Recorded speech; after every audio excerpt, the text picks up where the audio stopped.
Hey there, welcome back to Between Books. We're Tori and Sal. This podcast is a place to share our thoughts, theories, and just chat about our favourite books. We're here for a bit of banter and a bit of fun and to feed our book brains. There will be swearing and there will be smut talk, so if that is your vibe, then stick around. Welcome back, guys. Today we are going to do a bit of a recap and a review on Fearless. Reckless. No, Fearless. Oh my God. It's Fearless. If you have listened to, we did another recap on this previously, right? It was Queen of the Everflame. But yes. I kept thinking, it was, there's no Queen of the Everflame. No, you kept on saying something else, but I swear to God, in some of the other podcast episodes where we've spoken about Fearless, we have said Reckless a million times. So apologies to anyone that's heard that, but it is Fearless. It is Fearless. This episode is going to be about. It's going to be a recap, bit of a review. As Sal and I have just finished it within the last couple of weeks-ish, maybe about a month or so. We're going to do a recap. We're going to dive in with a bit of a plot summary, high-level overview of kind of what the book was about, kind of like a no spoiler edition, but then we are going to get into a lot of spoilers. So only listen to this if you don't care about reading Fearless or you have already read it. I think let's start off with a bit of a summary of what the book was about from a very, very, very high level. In my words, it was pretty much a repeat of book one. Yeah. Unfortunately. If we just want to take the recap of book one and paste it in here, that's what I feel like it was like. On a more serious note, key themes that I had written down is obviously Peyton from book two. We know she's now marrying Kit, and it's solely for alliance or allegiance sort of purposes to unite the ordinaries and the elites. That's the overarching theme of this book.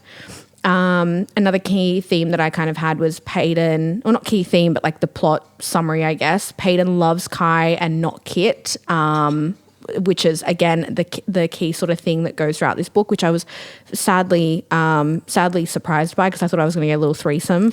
Yeah, I was kind of expecting that, but it was not what I expected. I'll give it that. It was totally unexpected. Yeah. I just don't know if it was executed very well. Correct. In that sense. But nonetheless, I was expecting a little bit of a confusing kind of love triangle vibe that we didn't get that at all. No. And the last thing was she's completing the trials again to prove herself as queen to the elites.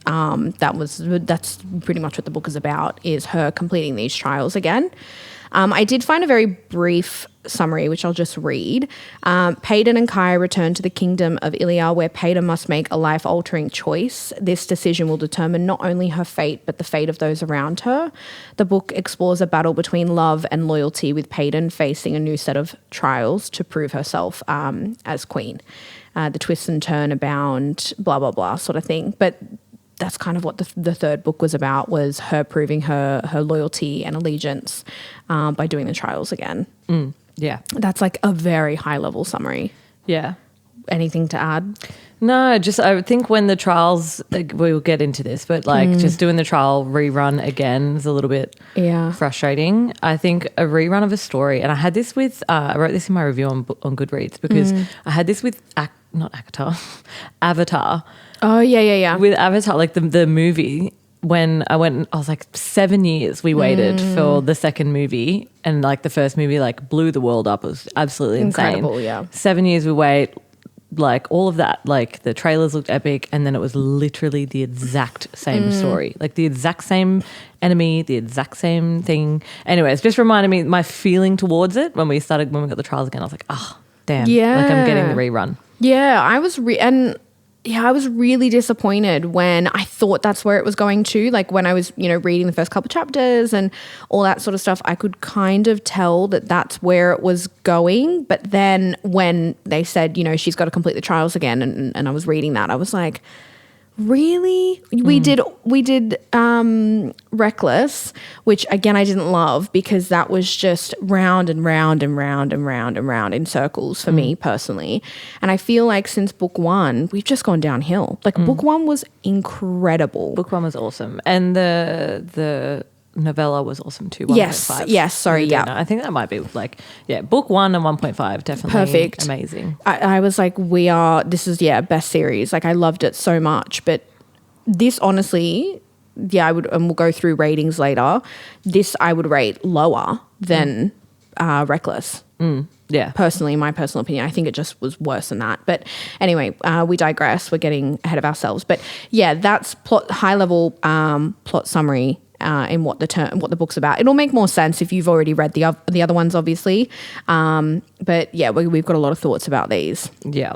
Yeah, 100%. Well, we'll just leave it there for any kind of spoiler things. So moving in, we'll kind of just let it all hang out and just freaking go for it. Yeah, there's going to be a lot of spoilers. Yeah. But I do want to say, so for me, I picked this book up after Everflame, the 3 books of Everflame, which I DNF'd at like 80% of the third book. Yeah. Still might go back just because I feel like I'm the same. Yeah.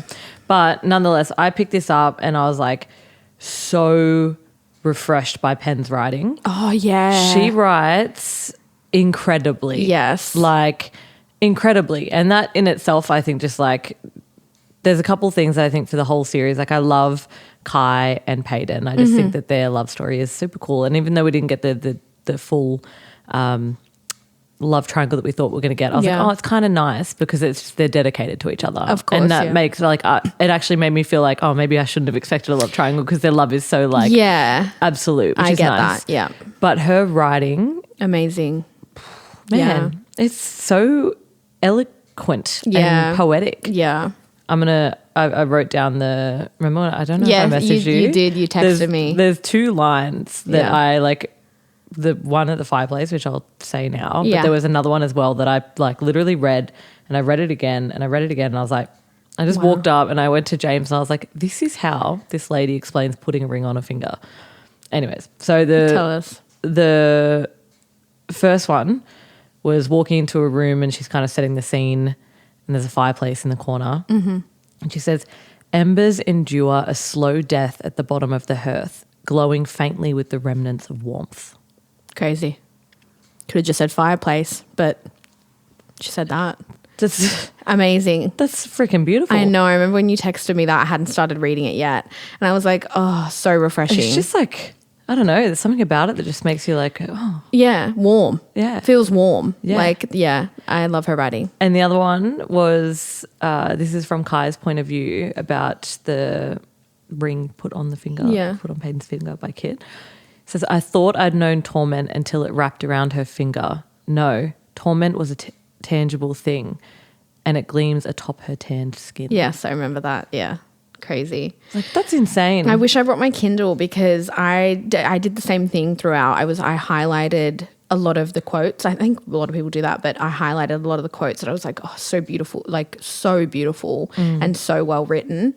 But yeah, I do remember those 2. I was going to pick the fireplace one as my line of the week, but I was like, can I have a line of the week being a fireplace? You could. Description? You could. You can have whatever line of the week you want. Still, you gave it a special mention, which is good though. Yeah. But yeah, that was my initial thoughts. Like when I started reading the book, I was like, oh, she writes freaking amazingly. Yeah. And just, I do love the world of it. And I do love like Peyton and Kai together. I love Kai's character. So I was excited to jump back into the book. Same. And then I think we can go on from there. But that was definitely my kind of like initial feels. Yeah, I agree. Her writing is beautiful and that's one of the things I think that I loved most about the series when I first started reading it. That's kind of what drew me in because we've read fantasy before where it is just very repetitive. It's very basic. It kind of feels like I could write it and I wouldn't be great at it. But her writing style has always been great and her world building and the setting of worlds has always been very easy to follow along. It's not complex. It's nothing crazy. But I just feel like the last 2 books, there's just been like the plots, I guess, are missing or like the baseline of the story for me is just like what is going on here. But there are so many other perfect elements like in her writing style. And then it kind of just falls a bit flat for me. But yeah, nonetheless, I agree. Her writing, incredible. We love it, Pen. Okay, cool. Did we want to... I had a couple of things straight off the bat that I had written down as kind of scenes that I was like, not it. Didn't love it, or just kind of the vibe of certain things in the book that I didn't love. Did we want to go through that first, or did we want to go through things that we did like first? Let's go things that we did like. The list is going to be a lot shorter for me. I feel like I'm very critical. You are so critical. I am. I get like going on Goodreads is a freaking journey for me because I'm like, I'm so easily influenced and I wish I wasn't, but I'm like, oh yeah, like, you know, I have my own opinion about a book where I'm like, it's good. I think I'm just too dynamic in my thought process where I'm like, this is good, but that's not. And blah, blah, blah. So I'm always finding this middle ground. Yeah. And then you go on Goodreads and some people are fucking brutal. Yeah, they are. Like, it is a journey. Yeah. And people are just like, wow, And they write I've novels. betrayed my eyes. Yeah. And like just horrible things. But then they write novels about how much they hate it and they've got gifs of things and they're just roasting. They go hard. Yeah, it's insane. And then there's people that write like massive novels about how beautiful it was. So anyways, I feel as though let's go through things that we love first and appreciate about the book and story. Yeah. And then we'll talk about a couple of things that didn't really sit well. Okay, you go first. Or more than a couple. Yeah, 100%. Okay, you go first. Any key scenes? I've not really key scenes off the bat, but I do really like the longing between Kai and Payton. Yeah. And I feel like that makes it's a classic kind of like romance story where there's like they've got to build and like, you know, enemies to lovers vibe and they've come together, but then to kind of keep the thing going, like we had this with Xaden and Violet in Fourth Wing where like they weren't allowed to touch because he's now the teacher. So like you kind of have to keep them separate to keep the like the energy there of like longing and need and stuff like that. So she did that really well. And I feel like although it kind of annoyed me that Kai was like, oh, you know, I'm not going to betray my brother and this and that, but then he still kept fucking seeing her anyways. I'm like, guys, because there's all this, we'll just pretend and we're never going to be together. But then they just kept meeting up every 2 days and kissing. And I'm like, you're that was a point of contention. I wrote that down as a dislike. Yeah, I kept kind of going, you guys keep saying all this stuff, but you're doing the exact opposite. And I'm just, it's a bit weird. And it's like, you know, he's like, oh, I wouldn't know, you know, like I'll always put my brother first and like, you know, we'll never be able to be together. And then he's just going to, and then he goes and sleeps in her bed and stuff like that. So I'm like, what's happening? Yeah. Yeah. But still they're like the longing and stuff is really nice. That was great. Yeah. I agree with that. I always love that. I always love when it's written well in a book, although I agree with you. There were certain points where I was like, well, you're kind of contradicting yourself there. Flip the page and one page would be like, we can't do this, pretend, blah, blah, blah. And the next page they'd be with each other and I'd be like, okay. You know what scene I did like actually? Because I'm just kind of running through the book in my mind as we're talking. And I feel like I like the start of it. Like when I read it, when I first started, I was like, yes, we're on. Like we're on kind of thing. When she was in the main courtroom, like literally at the start of the book where Kit's like put the ring on her finger and proposed to her or whatever. Yeah. And I think it was either there or like maybe just before her first trial or something like that. And she actually stands up and speaks to the crowd and she's like, boss bitch. Like she's like, you know, I've already proved myself once to you guys, but I'll do it again. Yeah. I've already made it here as an ordinary and you still won't accept me, so I'll go and I'll prove it again. Yes. And like blah, blah, blah, blah. Yes. And she said a few things that was just like epic. I'm like, yeah, that's hectic vibes because that's more powerful woman like in her speech and the way that she carries herself and the way that she like addresses the crowd that's all against her. Yeah, I agree. Sometimes I get annoyed with a powerful woman fighting off 7 men. You know what I mean? I'm like, that's just not. Yeah. She's an ordinary fighting like, anyways, whatever. Yeah. But that I'm like, that was cool. Yeah, I agree. Yeah, I did like that speech as well. There was a couple of scenes. I agree with what you said though. And when I first started reading the book, again, I had just finished. What did I just finish reading? I can't remember. I just finished reading something, but I was not loving it. I really wanted to finish reading it and then start reading Fearless. And just immediately from the first page, I remember picking it up and being like, because I think I was talking to you about how I was in like a book slump or a reading slump and I just hadn't been reading much. And then I was waiting to get onto Fearless. And as soon as I opened it up and I read the first chapter, I was like, yes. I was like, perfect. I loved it. I felt such a good feeling. It felt like such a good feeling opening up the book and reading it because her writing style is so great and everything kind of felt familiar because we've read 3 books prior to this. Yeah, she makes me want to write. Yeah. Like even in my review, I felt like I had to write poetically because Yeah. I'm writing about her book. You're like, I need to write paragraphs. I need to write something good. Yeah. Yeah, I just had an overall really good feeling going into the book and reading the book. Yeah. And it was still a good book, like in the sense that, again, she's a beautiful writer and she's got all the stuff there. But I just think for me, I did not like how this book turned out. Yeah. But there's still a lot of beautiful things within the book. But I agree. Sorry, that scene was great. Yeah. Yeah. So yeah, I think we could run through, like, I guess from the beginning of the book, kind of talk our way through what happens and then the things that we didn't love, like right? about So that, kind of starting off strong with the writing, with Pei being like a strong character and being like, I'm going to do these trials again to prove to you. And then we move into the trials pretty quickly. Like, you know, we've kind of just got to go with it. Go into it. Yeah, that, although I love the epic sort of speech and strong woman sort of thing, I just hated the resetting of the scene of going back into the trials again because that just felt like, ugh, we've done this. Loved the speech. You know, think there was a lot of great stuff written there, but then just going into the trials again, I was like, oh, I'm not looking forward to this. Like, why are we literally repeating ourselves again? Yeah. Didn't love that it was, I wish it was a strong boss bitch speech for something else. Like, you know what I mean? Yeah. Yeah.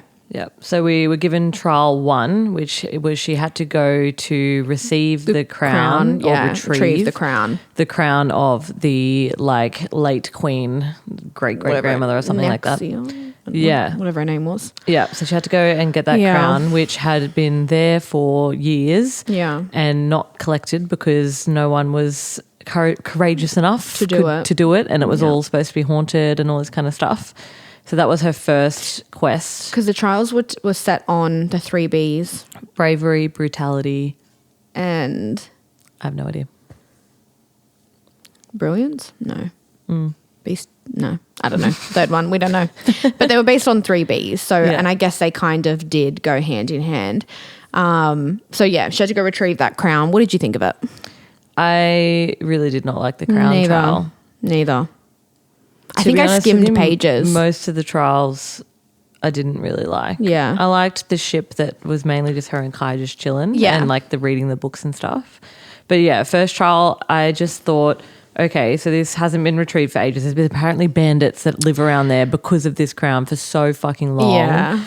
And yet she goes in there and it's like she's in pitch black, which is scary. I get it. But she goes into the first tomb, can't find it, goes into a second tomb, can't find it, goes into the third, ends up falling into a grave and going, oh, the crown's here. And she's all scared. Then she comes up, there's just giant bats that attack her and she's whatever. Yeah. And then she leaves and kills like 3 bandits because they try and rob her. Yeah. And then she goes. And so like, yeah, there's a little bit of a dilemma, obviously. But I'm like, that is no way. It just seemed too easy. Yeah, I agree. You know? Like it seems I feel like too all of easy. the trials felt like that though. Yeah. All of the trials kind of felt a little bit like, oh, half a chapter or a chapter based on this done. And they all felt easy. I agree with the first one more than the other 2. Definitely felt easy, like too easy to be true. But I got that vibe from all of them, which pissed me off. The first book with the trials, they were cool. Like I was on the edge of my seat. The first trial was definitely Hunger Games vibes where it was like they're all fighting each other to the death kind of thing. I think that's what these trials lacked, is it was just her. There was like no other, I mean, her and the bandits or her and the ocean monster thingy. But what I think works so well with trials is the other people that are also competing in the trials. That's one of the main things that I love about those sorts of books is that you've got everybody in there, different personalities, are all competing for something. You know, people die, people are heroes, warriors. Like this was just her. Yeah. And you knew the whole way that what was going to happen. She was going to make it out of there and succeed because we've got 500 more pages to read. So obviously she makes it out of there. Do you know what I mean? That's a bit of a sidetrack, but that's what I feel like one of my point of contentions was with this book is redoing the trials, but just it being her. Yeah. I'm like, it's a trial within yourself, but like it's not, you know what I mean? Yeah. I don't know. Yeah. Yeah, the first one didn't really hit for me. No. No. In that sense, just because I just felt like it was too easy. Yeah. And she was on her own and then just fighting off the bandits and then coming back and it's like, oh, got the crown. Got the crown. You guys. Yeah. Yeah. I don't know what could have made that better.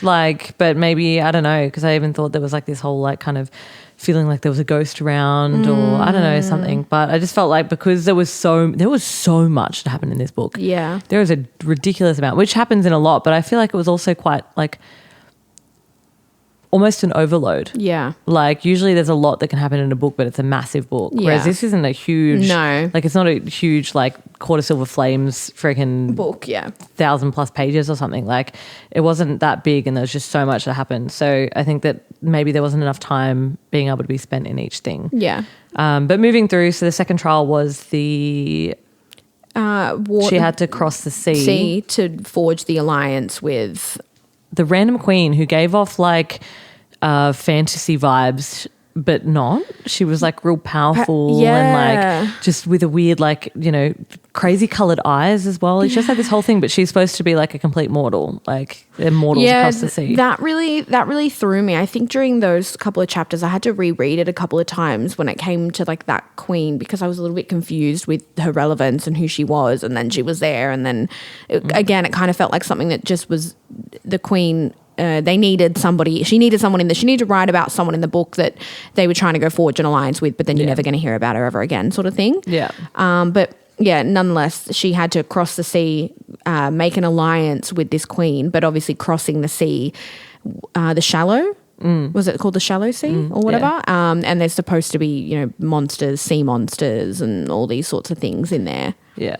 Which the sea monster idea was kind of cool. Yeah. I was about that.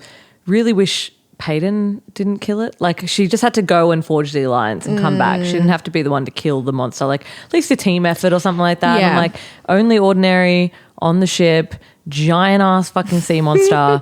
But of course she has to be the one to finally like kill it. I'm like, it's just sometimes it's just a little bit much. But mind you, I had been starting to feel a bit drudged down with fantasy now. Yeah. Because I read Haunting Adeline and it was like a fucking lemon sorbet. Yeah. Like it was a fucking palate cleanser. Yeah. Well, because that's all you've read, right? Up until Haunting Adeline. All you've read is fantasy for a while, for the last however many months. 25 books of fantasy in a row. Yeah. That's why I always say a little palate cleanser of dark romance in between. Yeah. And it picks you right back up again. Yeah. Which we'll get into that with Haunting Adeline. But I think I've pretty much at my wit's end with like massively overpowered female roles. Yeah. Like I love female empowerment, but when it's just like, let something, like why couldn't Kai kill the friggin' thing, or they both do it together, or you know, something happens. Let someone help. Yeah. Yeah, it doesn't have to be you. It doesn't have to and be in you real life it probably wouldn't be you. Yeah. I know that we're not reading about real life. It's fantasy. I know. Yeah.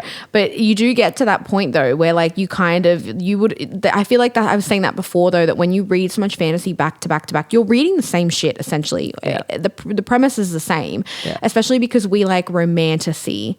I have read obviously a couple of fantasy books that don't have the romantasy, but I like the romantasy. Yeah. The plot's only going to be so different every time. So true. You know what I mean? Yeah, it's a niche genre. It is. So we need to have a little palate cleanser in between that to then come back. But regardless, I still think there's going to come a point in any sort of fantasy journey where you're reading shit and you sound like me, where you're like, oh yeah, you know, so this is going to happen, like blah, blah, blah. And then you got to kind of bring yourself back to it and be like, I'm reading fantasy. I'm reading book. None of this is going to happen. There wouldn't be a water monster at all in real life. You know what I mean? Yeah. But yeah, I agree with you. That scene, I did like the concept of it. But again, I was like, oh, okay, of course she killed it. Like couldn't be anyone else. Couldn't be a joint effort. Even the ship captain. What was really nice, so a scene that I really liked was her and Kai when she's reading the book to him that was like her childhood book. Yeah. And they were just reading in the little, like I was just imagining them in this shitty little like cabin on the water, and like that was just nice. Yeah. I was also really confused about how they drugged Kai and then remember on the ship he woke up and Peyton was gone. He had been drugged by something. Someone had put something in his drink. And they were throwing her overboard. Yeah. And then that lasted a couple, pages, and then that was done. And that felt forced to me. That felt like, well, we knew that they all of the people on the ship didn't like her. All of the crew didn't like her. So I just knew that that's where that was going to go. When I started reading about her boarding the ship, getting on, no one likes her, everyone's staring at her. I was like, okay, so something's going to happen on the ship with the people. Yeah. And that kind of chucking that scene in there felt like a little forced. It just felt like she had to put it in there because I was reading it and I kind of thought, I'm not really feeling anything from this. Yeah. You know what I mean? I'm wondering what you do feel something from. Dark romance. Dark romance. Wait till we get to Haunting Adeline. But yeah, I need to be better. I've noticed just even with my own recaps in my notes on that app that I've got, I put a thumbs down for things that I don't like, and then I put a thumb when I'm writing my notes. I'll go thumb down, then I'll write, or thumb up.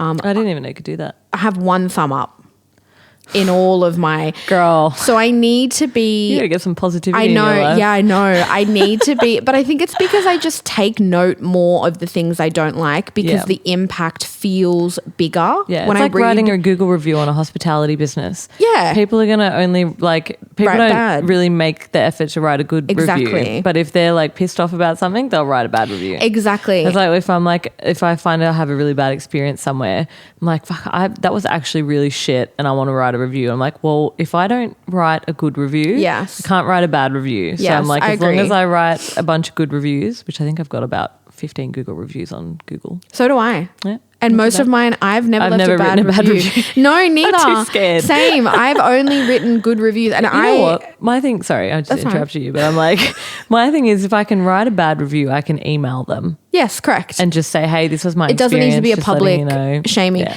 However, I rely on Google reviews for a lot of things. And if nobody ever wrote negative or low rated reviews, you would never know, and you would potentially go and also waste your money or have a shit experience. Yeah. I think it's about how you word it. I've read Google reviews before, same with the Goodreads, and I'll read it and I'll be like, you did not have to go that hard. You did not have to publicly shame this restaurant, shame this author. Like, you could have worded this a lot nicer.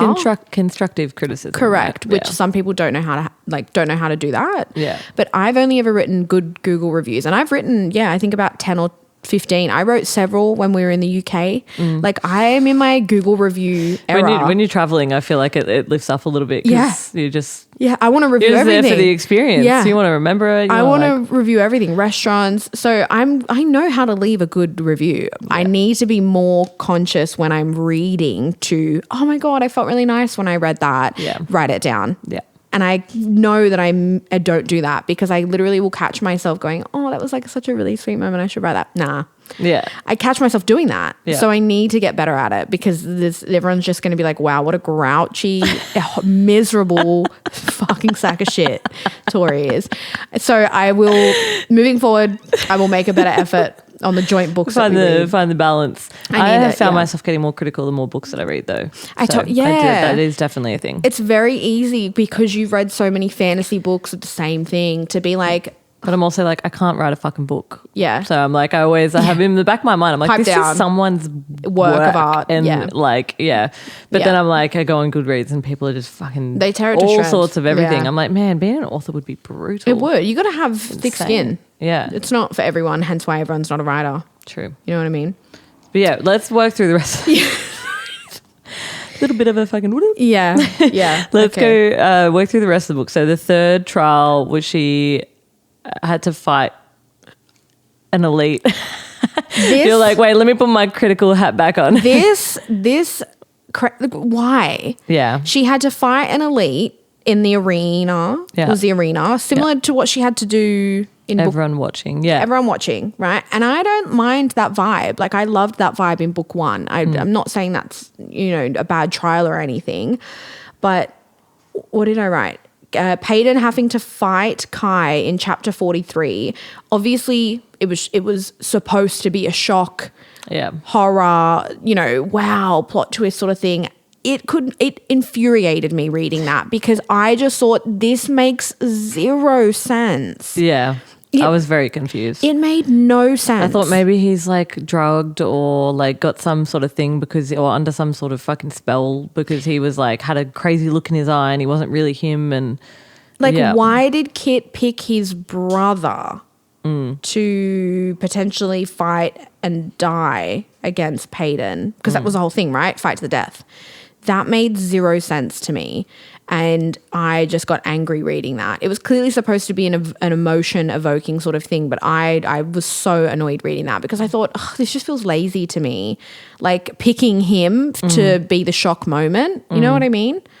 So I didn't love that at all. It would have actually been good because it ended up being Mac, right? Yeah. Which was Adina's partner. Yeah. Which didn't even click to me until because even when he said, there was another whatever the name is, another one with Kai's power. Yeah. And he was like, it didn't even click to me that would have been Mac until the end of the book when she wanted to go see him and walk down and say, it's Mac. I did feel sad. It would have been good if it was just Mac from the start. From the beginning. Yeah. And he had this whole thing where he wanted to fight her. And so she was like, fuck, he could he's mad at me. And it could be because he was in two minds. He wanted to kill her, but I don't know, whatever. Yeah. And then he could have had a change of mind and just been let me see Adina and kill me kind of thing. Yeah. That would have made sense. That would have been better. Because it would have been okay, it would have made sense. He's part of the book from book one point, from the novella. Oh my God, it's Mac. That's so sad. We love Adina and Mac. The emotion. Thing. They just met and had this beautiful little moment. Yeah. Now they're fucking doing this together. Yeah. And it would have made sense because Kit needed him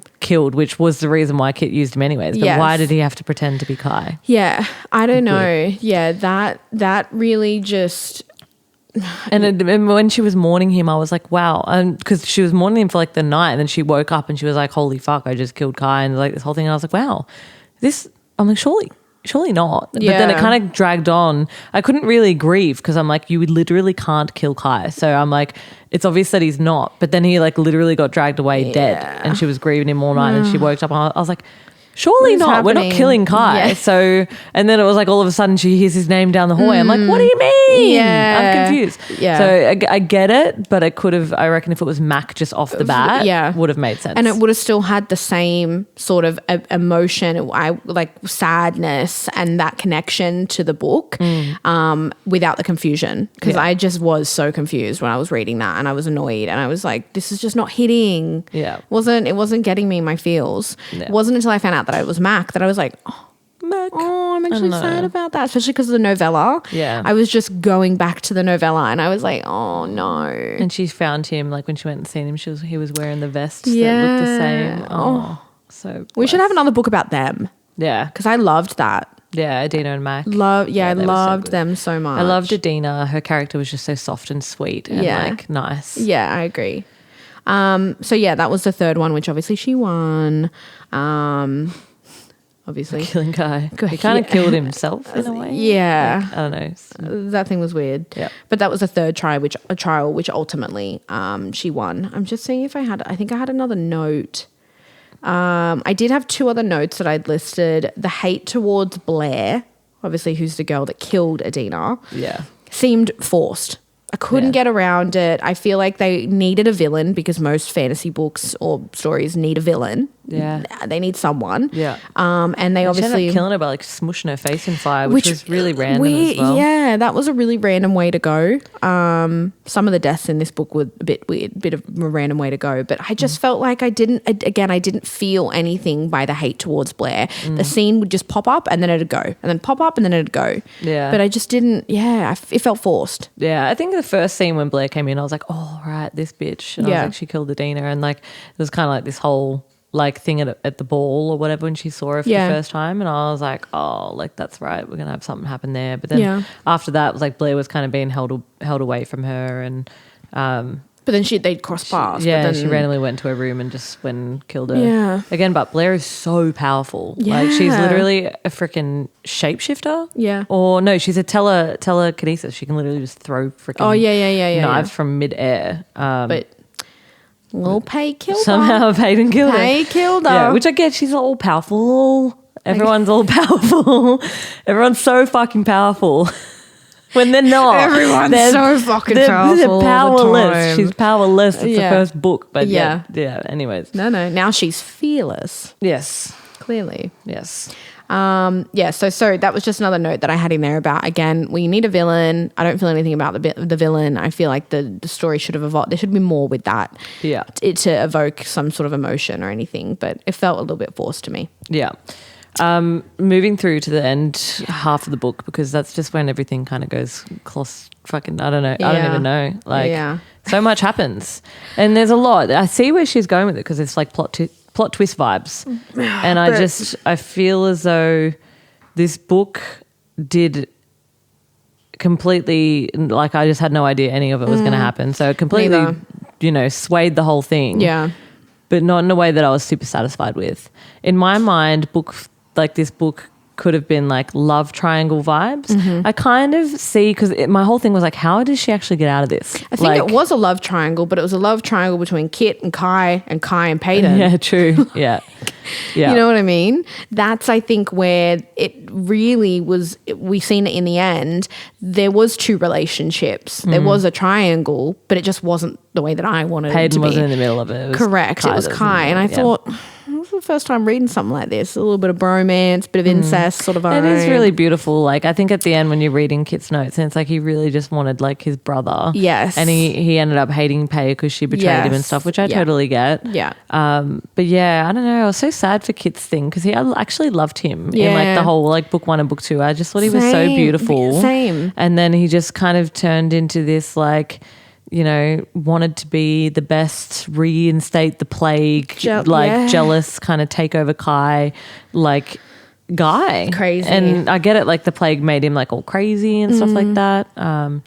Anyways, we're kind of getting ahead of ourselves. I do the 3 trials and then the wedding. And then that's after the first wedding is when we basically start finding out a bunch of like crazy shit. Yeah. Which I guess we don't have to go fucking too deep into. We can just talk about how we feel about it over the course. I will say the first wedding, I didn't think she was going to go through with it. I thought something was going to happen. Yeah. But I did actually feel, I felt sick when I was reading that. I was like, oh my God, no, she's not going to marry him. Something's going to come up. She's not going to walk down the aisle. And then, okay, she gets closer. And I was waiting for like a hello, Feyre darling. Yeah, like, something. And Kai was trying to get there, but he didn't make it. Yeah, I felt sick when I was reading that because I was like, oh my God, no, they're officially married. Like, what about poor little Kai? So that bit did make me sad. And I was like on the edge of my seat with that. That was the first wedding. And then after the first wedding. Yeah, so just before they're going to go to the second one, Kai asks her, or Kit asks her to wear something from his mother's jewelry box. Yeah. That's when she finds the photos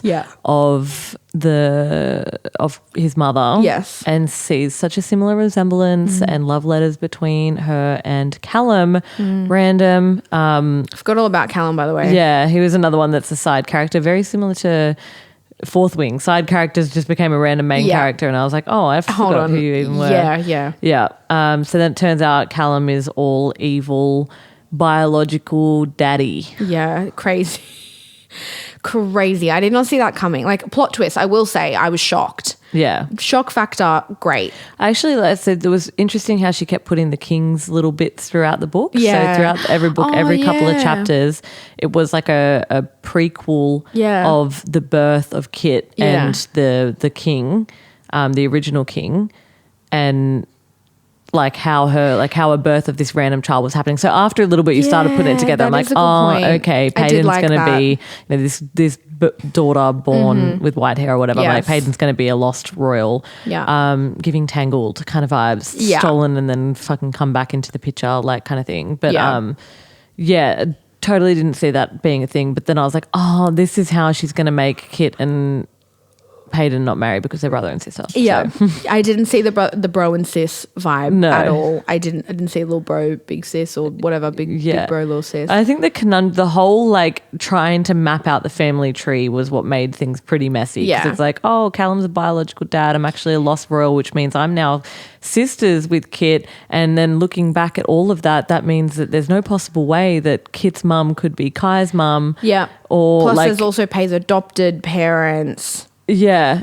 And then it was like, okay, so figuring out that Kai and Peyton are not brother, sister, but Kit and Peyton are. Yeah. And then also Callum's daddy that's like really evil and been controlling Kit the whole time. And all of this is happening. I'm going, what the fuck? Yeah. And all crammed into like a couple chapters. That's the thing that I think the shock factor was there. But again, it was just confusing more than anything because it was crammed into the last couple of chapters. All while we find out that Kit is actually been given himself the plague and is trying to spread the plague and around now hates Payton and is trying. Yeah, there was just so many things in that second half I think of the book. pacing. Someone in the Goodreads was saying pacing was off because there were times where like the ship scene, the trial number 1 and 2 kind of felt like they went on for a while. Like especially the ship thing, like that went on for ages. And like, but there was like nothing, so much that happened at the end. Yeah, so it was just like way too quick kind of thing. Yeah, I agree. Like we find out Callum's a dad. They have a bad conversation. They run out. We kill Callum, and then all of a sudden that's Kit's first kill, and he's like not even bothered by it. So they try and talk to him, and then find out that he's all fucked up. And and then within a couple of chapters, just crazy. There was so much that happened in the end. Yeah, and I also found that I don't know. Wait, first of all, is there anything that you want to say all of that? Because I think we're pretty much getting to the... No, I think we just summarized it. And my thoughts at the time were just going crazy. Yeah. And I had to reread a couple like sentences and lines and stuff because I was like, I just cannot keep up. I cannot keep up with what is happening. Yeah. So no, I agree. I think the pacing was very off.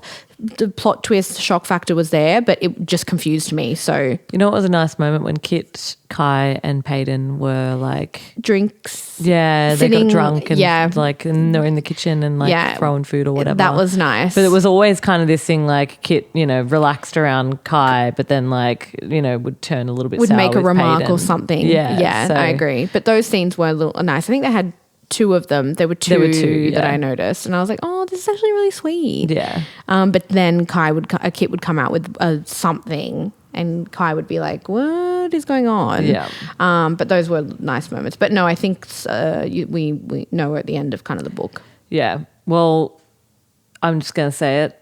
Killing Kit with a fire poker was the most random way. Rando.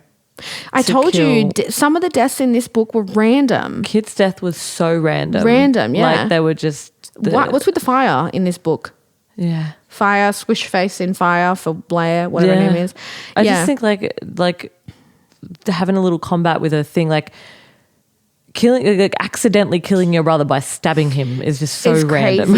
Yeah. That made me very sad. I did feel really sad about that because I feel like she did a beautiful job at writing and getting that conveying the emotion of the relationship. Yeah. I literally wrote that. I said feeling sick at the ending. Yeah. Like I'm confused, but then that scene I was like, oh my God, that was pretty brutal. And then having all of Kai's like letters and stuff was super sad. And seeing him like, I guess that kind of tied up everything, like seeing him like kind of falling apart in his letters and just being like, you know, like they saying that I'm like sick and, you know, I can't, like I'm just full of anger. Like you can see him kind of like lose the plot with the plague. Yeah, that was another good one. See, these are good things that I remember thinking at the time. Oh, there's like, I like how they did that. Yeah. His letters, I did like how they did that because you got to see that journey that we originally...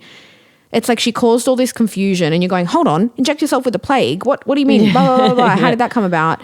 And then you got to see the letters. Yeah. Again, don't know if it was executed in the best way or the pacing was maybe the best, but it did kind of give you that some of those answers I think that you were left with originally by getting to read his letters. Yeah.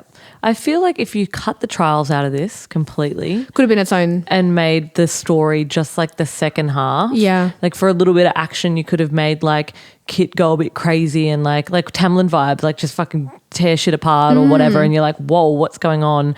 But then he's kind of nice. He's a bit like you watch his downfall a little bit more rather than him just kind of being a bit sick and a bit grumpy. Yeah. And then like, I don't know, like just take the trials out and have that story unravel way longer and deeper. Lock Pay up so that we got some distance between her and Kai. He's got to fight his way to see her, like something like that. A bit of a war going on between the Ordinaries and the thing, like to have a little bit of extra going on there. But I just think that it was just so much crammed that it made it a little bit frazzled. Yeah, and I did have another note about Callum. Like, I just don't understand why Callum couldn't kill Pay when she was a baby. If he hates her so much, which like the hate was palpable. It was, you know. Yeah, it was really, really hateful. The storyline with that one is wild. He's her dad who hates her for killing her mum, his wife or whatever. I couldn't get around it. I was like, why is he daddy? I don't get it. That's kind of like a thing that's like not a common trope or theme, but a few times where it's like if the mum's died from giving birth and the like parent resents him for it, which is crazy because if you that just wouldn't happen. It would never happen in real life. But again, we're reading about everyone's full of malice and fucking hinged reasons to hate people in these kind of books. Exactly.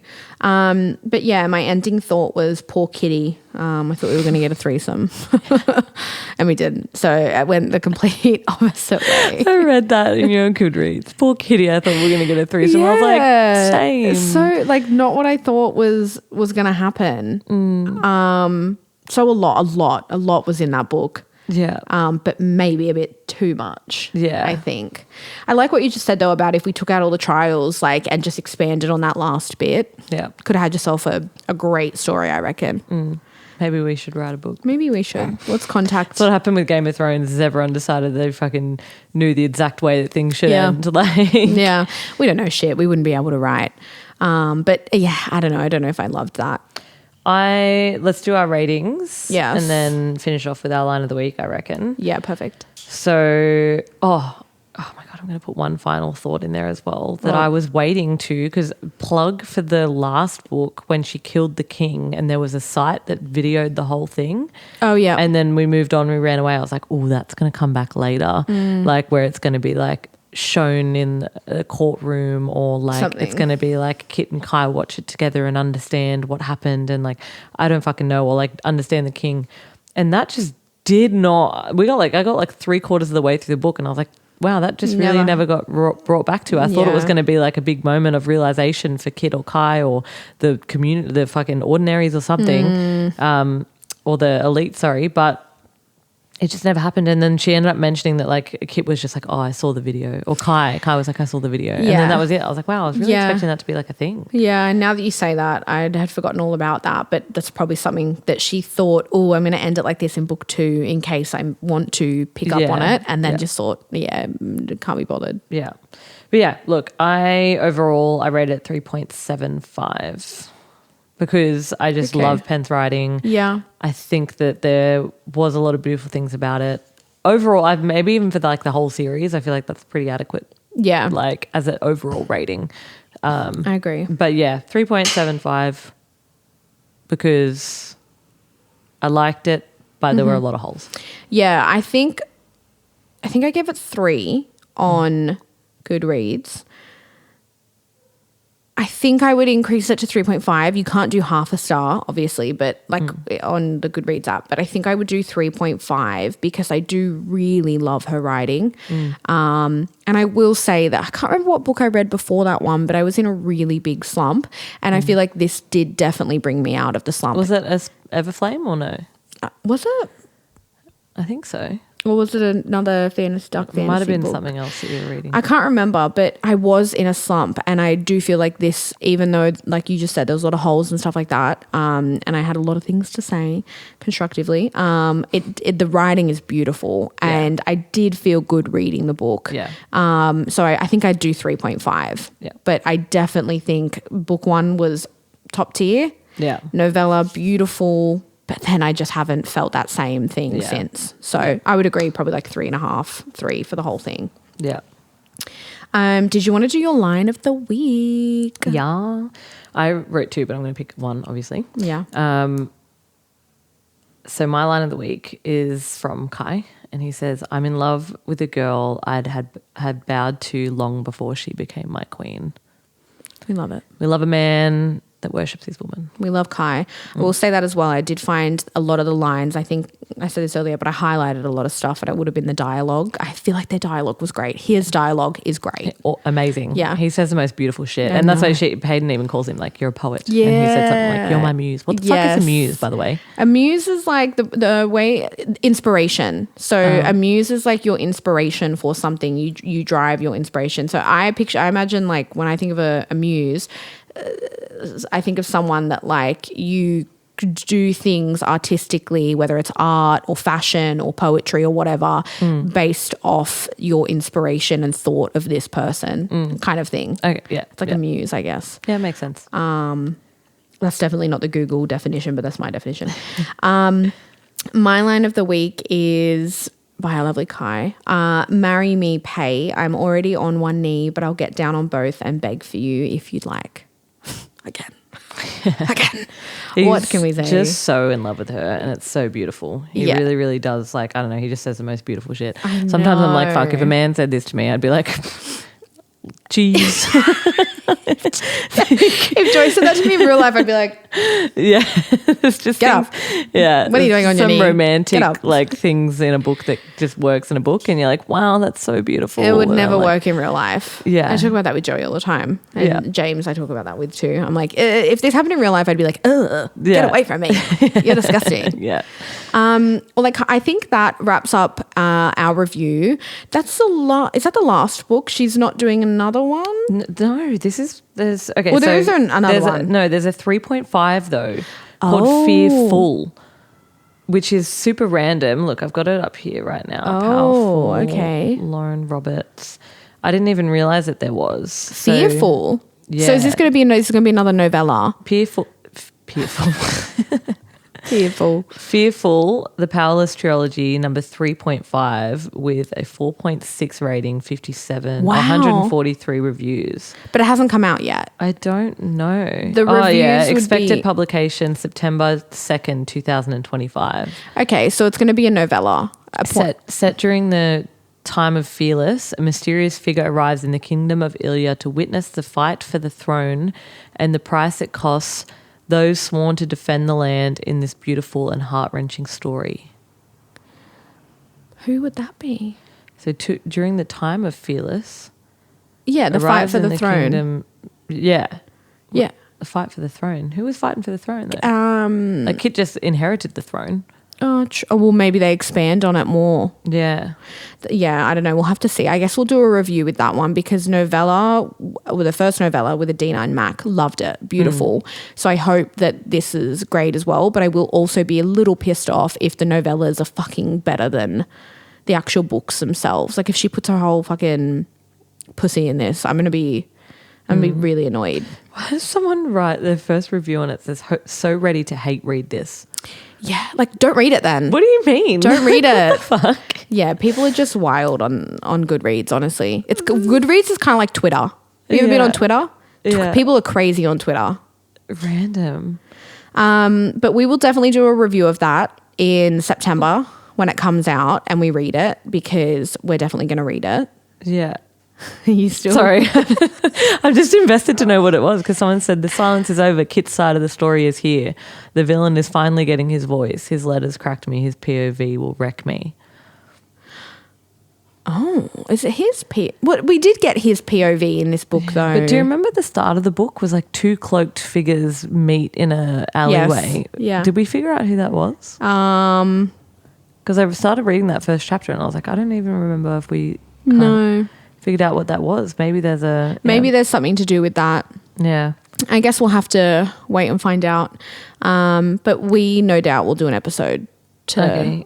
Kit's novella isn't a side story. It's the final blow, emotional autopsy. It's 100 pages of him being soft-haunted, kingly, doomed and in love, and I'm supposed to survive that. Lauren Roberts really said, you want closure? Here's emotional devastation with a poetic prose and a side of grief. What is that?